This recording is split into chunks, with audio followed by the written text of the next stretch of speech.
اعوذ باللہ من الشیطان الرجیم بسم اللہ الرحمن الرحیم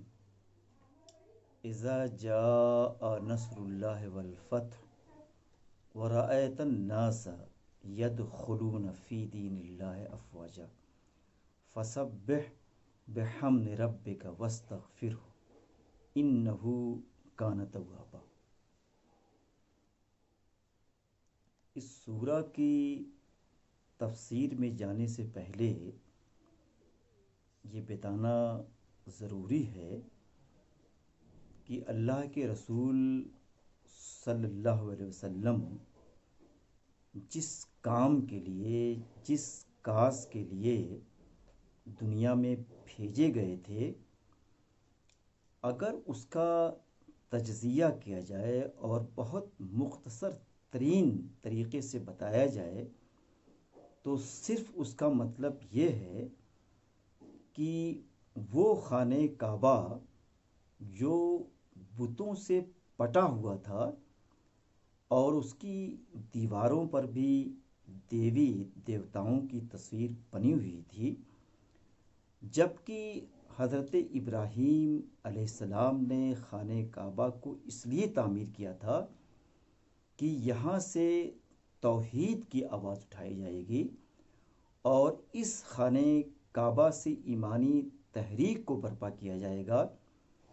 لیکن دھیرے دھیرے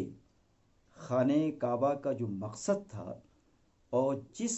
کاز کے لیے، جس مقصد کے لیے اس کی تعمیر اور اس کی تاسیس عمل میں آئی تھی، وہ ساری چیزیں ایک ایک کر کے ختم ہو گئی تھی اور وہاں توحید کے بجائے شرک کی آواز مستقل بلند ہو رہی تھی۔ تو اللہ کے رسول صلی اللہ علیہ وسلم کی کوشش یہ تھی کہ ان سارے بتوں سے پاک کر کے صرف وہاں پر اللہ کی بات کی جائے، توحید کی بات کی جائے، اور ان سارے بتوں کے رکوع و سجود کرنے کے بجائے صرف اللہ کے رکوع و سجود کی جائے اور کسی کا نہ کیا جائے۔ تو چونکہ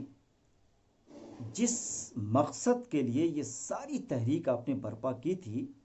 وہ تحریک اور وہ آپ کی دعوت دھیرے دھیرے جو ہے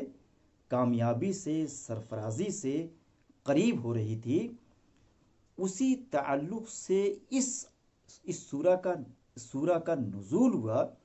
اور ایک طریقے سے آپ کو بشارت دی جا رہی ہے کہ آپ نے جتنی مشقتیں توحید کے لیے برداشت کی ہیں، جتنی مشقتیں، اذیتیں دین کے پھیلانے کے لیے اٹھائی ہیں، وہ معاملہ قریب آ رہا ہے اور کامیابی آپ کا قدم چومنے جا رہی ہے۔ اس سورہ میں یہ بات اللہ تعالیٰ بتا رہے ہیں اور اس کو اس طریقے سے کہہ رہے ہیں کہ اذا جاء نصر اللہ والفتح، کہ اللہ کی مدد آ چکی ہے اور فتح بہت ہی قریب ہے۔ دیکھیے یہاں پر دو باتیں آئی ہوئی ہیں۔ ایک طریقے سے اس میں یہ چیز بھی ہے کہ بہت جلد جو کامیابی، جس کو انگریزی میں تم وکٹری کہتی ہو، وہ ملنے والی ہے۔ تو اگر وہ اللہ کی مدد کے علاوہ، اللہ کی توفیق کے علاوہ اگر کوئی فتح آپ کو ملنے کا تصور اگر آپ کے ذہن میں ہے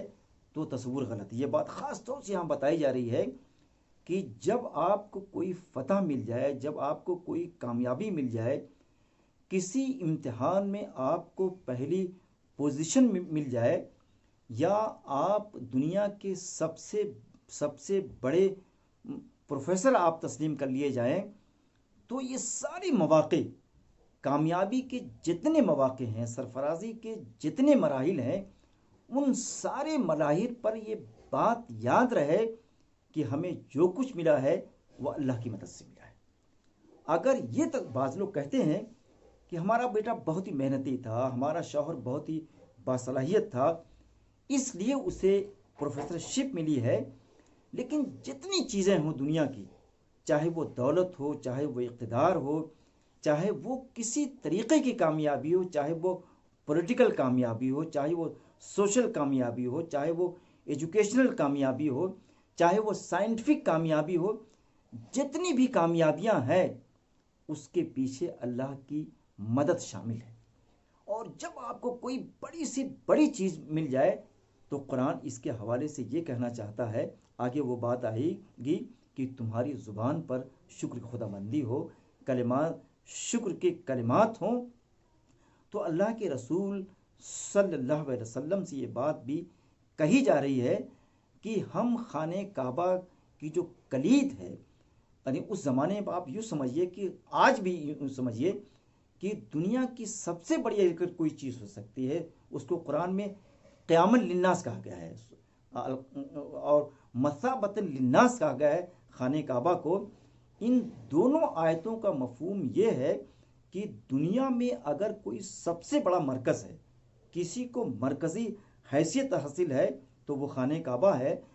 تو اب خانہ کعبہ کی کلید آپ کے ہاتھ میں آنے جا رہی ہے، اس کی آپ کے ہاتھ میں آنے جا رہی ہے، تو ایسا نہ ہو کہ اس کلید کے پانے کے بعد کہیں کبر دامنگیر نہ ہو جائے۔ یہ خاص طور سے یہ بات بتائی جا رہی ہے اور یہ کہا جا رہا ہے کہ دیکھو خانہ کعبہ تو ہم دینے تم کو جا رہے ہیں، لیکن تم بہک مت جانا، تم اپنے اللہ کے تصور کو اور اس کی ذات کو، اس کی قوت کو فراموش مت کر دینا۔ اسی لیے کہا گیا ہے کہ جب کوئی چیز مل جائے تو فوراً اپنی گردن کو اللہ کے آگے جھکا دو، خاص طور سے یہ بات کہی گئی ہے۔ اور پھر یہ کہہ رہے ہیں کہ فتح مکہ کے بعد صورتحال کیا ہوگی، یعنی یہی مکہ ہے جہاں پر مستقلاً آپ کی مخالفت ہو رہی تھی، جہاں پر پورا مکہ آپ کی مخالفت میں ٹوٹا ہوا تھا، طرح طرح سے اذیتیں لوگ دیتے تھے، کوئی آپ کے اوپر کوڑا ڈال دیتا تھا، کوئی غلاظت آپ کے اوپر ڈال دیتا تھا، کوئی راستوں میں کانٹے اور پتھر بچھا دیتا تھا۔ لیکن ان ساری چیزوں کو، طائف کا واقعہ آپ کے سامنے ہے کہ اس قدر پتھر آپ کے اوپر برسائے گئے اور اس قدر آپ لہو لہان ہو گئے تھے کہ پیروں میں جا کر، جوتوں میں جا کر خون اس قدر جم گیا تھا کہ پیر اس کے باہر نہیں نکل رہے تھے۔ تو لیکن اب فضا بدلنے والی ہے، ماحول ایک دوسری طرف رخ اختیار کرنے والا ہے کہ اب یہی خانہ کعبہ ہے، یہی مکہ المکرمہ ہے کہ جہاں پر تم یہ دیکھو گے کہ دین میں، دین کی آغوش میں، دین کے دائرے میں، کہتے ہیں کہ قافلے کی شکل میں لوگ آئیں گے اور اسلام کو قبول کریں گے۔ لیکن اگر اس طریقے کی کوئی صورتحال آ جائے، فرض کر لیجیے ایک منسٹر ہے، وہ ہارتا رہتا ہے، لیکن کبھی کوئی ایسی لہر چلتی ہے کہ وہ جیت جاتا ہے، تو اس جیت کا یہ تقاضا ہے، اس سے کامیابی کا یہ مطالبہ ہے کہ اللہ کے سامنے آپ جھک جائیے۔ تو مین بات تو دنیا کی سب سے بڑی جو چیز ہے، سب سے بڑا جو مرکز ہے، سب سے بڑا جو ایک طریقے سے سینٹر ہے، وہ سینٹر آپ کے ہاتھ میں ہم دینے جا رہے ہیں۔ تو اس سینٹر کا تقاضا یہ ہے اور اللہ کی اس مدد کا، اس فتح کا مطالبہ یہ ہے کہ اللہ کے سامنے اپنے سر کو جھکایا جائے۔ لیکن آپ نے دیکھا ہے کہ انسان اگر تھوڑی سی دولت پا جاتا ہے، تھوڑا سی اقتدار پا جاتا ہے، تھوڑی سی سیاست اس کی آغوش میں، اس کے دامن میں آ جاتی ہے، تو پھر وہ قابو میں نہیں رہتا۔ تو ایک طریقے سے یہ سورہ یہ بتانا چاہتی ہے کہ چاہے انسان ترقی کی آخری منزل پر پہنچ جائے، لیکن اس کو اپنے نفس پر قابو رکھنا چاہیے۔ یہ بہت ضروری ہے۔ لیکن تھوڑی تھوڑی چیزوں کو انسان پاتا ہے تو کہتے ہیں کہ اسی میں بہک جاتا ہے۔ تو گویا یہ سورہ آپ کو یہ پیغام دینا چاہتی ہے، آپ کو یہ بتانا چاہتی ہے کہ کچھ بھی مل جائے لیکن بہکو مت، اللہ سے سرتابی مت کرو، اللہ کو بھولو مت، اللہ کو فراموش مت کرو۔ اور دیکھیے کہا گیا ہے، اب آگے وہی بات آ رہی ہے، فسبح بحمد ربک واستغفرہ۔ تو یہ اللہ تعالیٰ یہ کہہ رہا ہے کہ دیکھو ہم خانہ کعبہ تم کو دینے جا رہے ہیں، یعنی دنیا کی جو سیادت ہے، سیادت کہتے ہیں لیڈرشپ کو، کہتے ہیں قیادت کو، کہتے ہیں کہ یہ جو لیڈرشپ آپ کے ہاتھ میں ہم پکڑوانے جا رہے ہیں، تو جب یہ لیڈرشپ تمہارے ہاتھ میں آ جائے اور تمہارا اقتدار اس پر پوری طریقے سے حاوی ہو جائے تو تم اللہ کی تسبیح پڑھو. فسبح تم جانتی ہوگی، اللہ کی تسبیح پڑھو اپنے رب کے حمد کے ذریعے. یعنی کہنا یہ چاہتے ہیں جب تسبیح اور حمد کا لفظ قرآن میں ایک ساتھ آتا ہے تو اس کا مفہوم یہ ہوتا ہے کہ تم جب اللہ کی تسبیح بیان کرو، تب تم اللہ کی تقدیس بیان کرو، جب اللہ کی تم پاکی بیان کرو، تو تمہاری جو تقدیس ہو، تمہاری جو تسبیح ہو، تمہاری جو پاکی ہو، اس میں کہیں سے شرک کی آمیزش نہ ہو، کہیں شرک نہ ملے. کہتے ہیں کہ آپ تو جانتے ہیں کہ کوئی صاف شفاف پانی ہو لیکن ایک قطرہ کوئی رنگ آپ ڈال دیجئے تو پانی کا رنگ بدل جاتا ہے. تو اسی طریقے سے اللہ کی جو توحید ہے، توحید کا جو رنگ ہے، جس کو صبغۃ اللہ کہتے ہیں، اللہ کا رنگ. اور اللہ کے رنگ کے بارے میں قرآن نے یہ کہا ہے کہ دنیا کے جتنے رنگ ہیں، دنیا کے جتنے سنگ ہیں، ان سارے رنگوں میں اگر کوئی بہتر ترین رنگ ہے تو اللہ کا رنگ ہے، وہ توحید کا رنگ ہے. تو اللہ تعالیٰ یہ کہنا چاہتا ہے، یہ سورہ یہ کہنی چاہتی ہے کہ اس رنگ میں ایک بوند بھی کوئی چیز مت ڈالو. یعنی توحید پوری طریقے سے خالص ہو، پوری طریقے سے خالص ہو. اور کہتے ہیں کہ اس میں ذرہ برابر کسی چیز کی ڈالنے کی نہ کوشش کرو. اگر کوئی ڈالنا چاہتا ہے تو اسے روکو، اسے سمجھاؤ. قرآن نے یہ کہا ہے ان شرک لظلم عظیم. دنیا میں بہت سے مظالم ہیں، بہت سے ظلم ہوتے ہیں. کہیں پر کیمیکل ڈال کر لوگوں کی جانیں لے لی جاتی ہیں. نہ جانے کیا کیا شکلیں ہیں ظلم کی، تشدد کی، قہر کی، ہلاکت کی. لیکن قرآن یہ کہنا چاہتا ہے کہ جو دنیا کا سب سے بڑا ظلم ہے، جو سب سے بڑی ہلاکت ہے، جو سب سے بڑی انسانیت کے لیے تباہی ہے، وہ شرک ہے. شرک اللہ کو کسی صورت میں، کسی حال میں بھی یہ چیز اللہ کو پسند نہیں ہے. تو قرآن یہ کہنا چاہتا ہے فسبح بحمد ربک، کہ جب تم اپنے رب کی، جب تم اپنے پروردگار کی، پالن ہار کی، المائٹی کی نہیں، المائٹی جو انگریزی میں لفظ کہا جاتا ہے وہ رب کا متبادل نہیں ہے، وہ سبسٹیوٹ نہیں ہے. جو اللہ کا آپ ٹرانسلیشن کرنا چاہیں، رب کا آپ ٹرانسلیشن کرنا چاہیں کسی دوسری زبان میں تو یہ کبھی ممکن نہیں. یہ سب اصطلاحات ہیں اور جو ٹرمز ہوتی ہے ٹرم کا کبھی ٹرانسلیشن کیا نہیں جا سکتا ہے. تو قرآن یہ کہنا چاہتا ہے کہ تم اللہ کی پاکی بیان کرو، اس کی توحید کے ساتھ، اس کی وحدانیت کے ساتھ، اس کی اکتائیت کے ساتھ. اور پھر یہ کہنا چاہتا ہے کہ جیسے انسان کو کوئی چیز ملتی ہے تو دیکھا کہ اپنی کامیابی کو جتانے کے لیے، اپنی کامیابی کی اشتہار کے لیے فنکشن کرتا ہے، تقریریں کرتا ہے، قصیدے پڑھواتا ہے. لیکن قرآن یہ کہنا چاہتا ہے کہ نہیں، جب تمہیں کچھ مل جائے تو واستغفرہ، تم اس اللہ سے اپنی گناہوں کی معافی چاہو. یعنی بندے کو جب بھی کچھ ملے، جب بھی اللہ تعالیٰ اس کی جیب میں کچھ ڈال دے تو اس کے اندر استغفار کا جذبہ ہونا چاہیے، اس کے اندر اشتہار کا جذبہ نہیں ہونا چاہیے. اشتہار تو تم جانتی ہوگی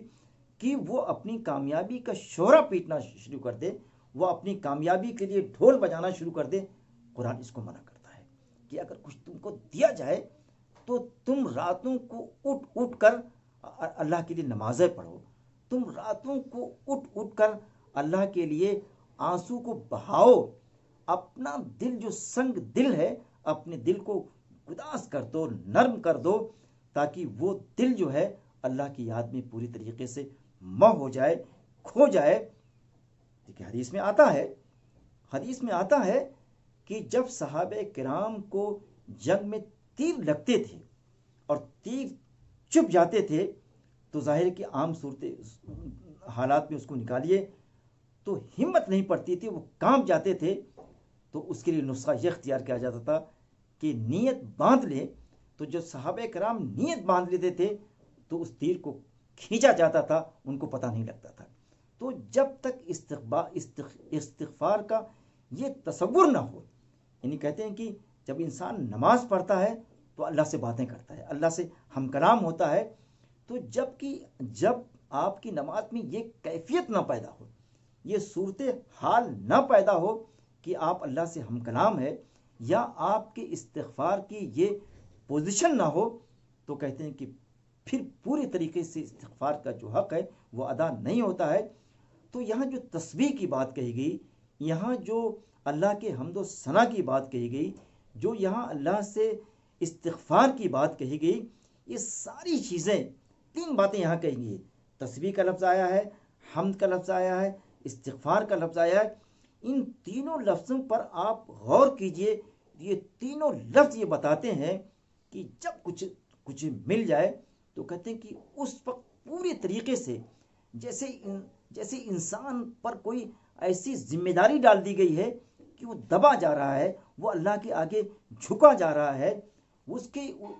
کا دل بھی روتا ہے، اس کی آنکھیں بھی روتی ہیں، اس کا ذہن بھی روتا ہے. تو اللہ تعالیٰ یہ کہنا تھا کہ یہ ایک طریقے سے شکر کی شکلیں ہیں، یہ شکر کی شکلیں ہیں. اور یہ شکلیں اس شخص کے اندر پیدا ہوں گی، شکر کی یہ جذبات اس شخص کے اندر آئیں گے جو پوری طریقے سے اپنی کامیابی کے سلسلے میں یہ محسوس کرے گا کہ یہ اللہ تعالیٰ کی طرف سے دی ہوئی ہے. اگر کوئی کہتا ہے ارے ہمارا بیٹا بڑا باصلاحیت ہے، ارے بھائی میں نے اتنی کتابیں لکھی ہیں، نہیں. ان سب چیزوں کے بعد تم نے دنیا میں دیکھا ہے کہ بہت سے ایسے فلاسفر ہیں، بہت سے ایسے سائنٹسٹ ہیں کہ ان کو بہت کچھ دیا جانا چاہیے، بہت کچھ انعامات سے، ایوارڈ سے نوازا جانا چاہیے تھا، لیکن نوازے نہیں جاتے ہیں. تو اگر تم کو کچھ مل جاتا ہے تو قرآن بار بار یہ تقاضا کرنا چاہتا ہے، بار بار اس طریقے سے پریس کرنا چاہتا ہے کہ تم اللہ کو جھکو. جھکنے کے علاوہ اور کوئی سبیل نہیں ہے. اور آخر میں جو بات کہی گئی، یعنی اس پوری سورہ کا جو نچوڑ ہے، اس سورہ کا جو ایک طریقے سے جسٹ ہے، وہ نچوڑ اور جسٹ ماحصل جس کو کہتے ہیں، لب لباب جس کو کہتے ہیں، وہ یہ ہے کہ انہو کان توابا. یہ جو ہم تسبیح کی بات کرتے ہیں، اللہ کی پاکی کی بیان کرتے ہیں، اللہ کے حمد کی اور ثنا کی جو بات کرتے ہیں، اور جو استغفار کا ہم مطالبہ کرتے ہیں، تو صرف اس لیے کرتے ہیں کہ وہ اپنے بندوں کی توبہ کو، استغفار کو، تسبیح کو، عبادات کو، حمد کو قبول کرنے والا ہے. اور صرف قبول کرنے والا نہیں، جس کو انگریزی میں سپرلیٹو ڈگری کہتے ہیں، توابا، یعنی بہت زیادہ قبول کرنے والا ہے. یعنی کہتے ہیں اللہ تعالیٰ نے کہا ہے نا کہ قرآن میں آیا ہوا ہے کہ تم مجھے پکارو، یعنی کسی اور کو مت پکارو، کسی اور کی درگاہ پر، کسی اور کے آستانے پر مت جاؤ. یہ میرا جو آستانہ ہے، یہاں آ کر مجھے پکارو. اور میں شہ رقص بھی زیادہ قریب ہوں، شہ رقص سے بھی زیادہ قریب ہوں. تو اس پورے سورہ میں جو بات بتائی گئی ہے، صرف اتنی سی بات کہی گئی ہے کہ فتح مکہ بہت جلد ہونے والا ہے، مکہ کی فتح ہونے والی ہے. قرآن میں دوسری جگہوں پر آیا ہے کہ نصر من اللہ ہے وہ فتح قریب، کہ بہت جلد خانہ کعبہ پاک ہو جائے گا، بہت جلد خانہ کعبہ صاف ہو جائے گا، بہت جلد مکہ مکرمہ کی گلیوں میں اللہ کی آواز، اللہ اکبر کی صدائیں بلند ہونے والی ہیں. تو ان بلند ہونے والی جو صدائیں ہیں تم سے چاہتی کیا ہے؟ ایک تو یہ بھی ہے کہ جب انسان جیت جاتا ہے تو چاہتا ہے کہ یہاں کی فصلوں کو تباہ کر دوں. جب انسان جیت جاتا ہے تو انسان یہ چاہتا ہے کہ کئی سو لوگوں کو تہہ تیگ کر دوں. یہی تو انسان چاہتا ہے. اور انسان یہ چاہتا ہے کہ جو عبادت گاہیں ہیں، جو چرچ ہیں، ان کو ڈھا دوں. لیکن فتح مکہ کے بعد جو کفار تھے، جو مشرکین تھے، جو مخالفین اسلام تھے، وہ یہ ڈرے ہوئے تھے، سہمے ہوئے تھے، ارے باپ رے ہم نے کیا کیا کیا ہے، کس کس طریقے سے اس کو، اس کے ساتھیوں کو مارا ہے، پیٹا ہے، یہ کیا ہے، وہ کیا ہے، اب تو ہمارا کیا حشر ہوگا. لوگ سہمے ہوئے تھے، ڈرے ہوئے تھے. لیکن اللہ کے رسول صلی اللہ علیہ وسلم کو جو کہا گیا ہے کہ وما ارسلناک الا رحمت للعالمین، کہ ہم نے ساری دنیا کے لیے آپ کو رحمت بنا کر بھیجا ہے۔ چنانچہ آپ نے یہ اعلان یہی کیا تھا، انتم الطلقاء، کہ تم سب لوگ آج کے دن آزاد ہو۔ انہیں اللہ کے رسول صلی اللہ علیہ وسلم اس لیے نہیں بھیجے گئے تھے کہ کسی سے انتقام لیں، کسی کو ستائیں، کسی کو قتل کروائیں یا عبادت گاہوں کو ڈھائیں۔ اسلام تو یہ کہتا ہے کہ اگر کوئی ایسا علاقہ آپ فتح کر لیں، وہاں پہ چرچ ہے، وہاں پہ مندر ہے، تو اس کو بھی اسلام بنانے کی بات کرتا ہے، اس کو بھی اسلام اس کی ریپیئرنگ کی بات کرتا ہے۔ آپ دیکھیے حضرت عمر چرچ کے پاس جاتے ہیں، اس کو صاف کرتے ہیں۔ تو اسلام کا جو مزاج ہے نا، بیسیکلی ایک طریقے سے سب کو لے کے چلنے کی بات ہے، یعنی سب کے ساتھ اور سب کے وکاس کی بات کرتا ہے۔ اسلام جو ہے یہ بہت مین اس کا ایک طریقے سے اس کا مرکزی ٹاپک ہے اسلام کا۔ تو یہ ساری باتیں، اور یہ خاص بات اس سورہ میں یہ بتائی گئی ہے کہ اگر کوئی دشمن آپ کے ہاتھ میں آ جائے اور کہتے ہیں کہ سرفگندہ ہو جائے، تو اس کی گردن کو کاٹے نہ، بلکہ بڑے سلیقے سے اسے نوازیں، اسے سمجھائیں، اسے دین اسلام کی طرف لے آئیں، اور جو ہیومن ویلوز ہیں اس ہیومن ویلوز کے مطابق اس کی آپ عزت و توقیر کریں۔ قرآن نے کہا ہے لقد کرمنا بنی آدم، کہ ہم نے تمام بنی آدم کہا ہے، مسلمانوں کو نہیں کہا ہے، دنیا کے جتنے بندے ہیں، دنیا کی جتنی قومیں ہیں، دنیا کے جتنے خطے ہیں،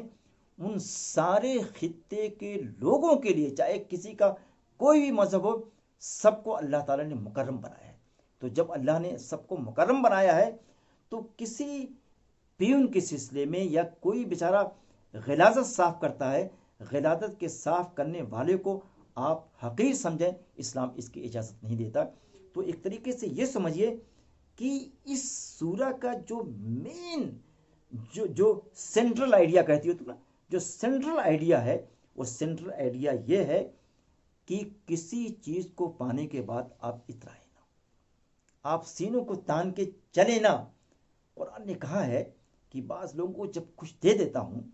پیروں میں جب طاقت ہوتی ہے تو پیروں کو پٹکتے ہیں۔ قرآن نے پیروں کو پٹکنے سے منع کیا ہے۔ وہ قرآن اس سورہ کے حوالے سے یہ بتانا چاہتا ہے کہ انسانیت کی قدروں کو، جو انسانی ویلوز ہیں، اس کو عام کرنے کی ضرورت ہے، انتقام لینے کی ضرورت ہے۔ تو انہی الفاظ پر، انہی کلمات پر، آج کی اسی گفتگو پر اپنی بات کو ختم کرنا چاہوں گا، اس التماس کے ساتھ، اس درخواست کے ساتھ کہ اللہ اگر آپ کو نوازتا ہے تو اس نوازش کا یہ مفہوم مطلب نہیں ہے کہ کسی کو آپ ذلیل کریں، کسی کو آپ کسی کی تحقیق کو تخفیف کریں، بلکہ جیتنے کے بعد، بلکہ کامیابیوں کو حاصل کرنے کے بعد اسلام یہ کہنا چاہتا ہے، قرآن یہ بتانا چاہتا ہے کہ دوسروں کو اٹھانے کی کوشش کریں، دوسروں کو اپنے سینے سے لگانے کی کوشش کریں۔ تو میں سمجھتا ہوں کہ لوگ اس درس کے باوجود بھی، اس توضیح کے باوجود بھی اس سورہ کو مزید غور سے پڑھیں گے، تاکہ وہ انسانیت کو سمجھ سکیں اور لوگوں کی کو مکرم اور محترم گردانے۔ وآخر دعوانا الحمدللہ رب العالمین۔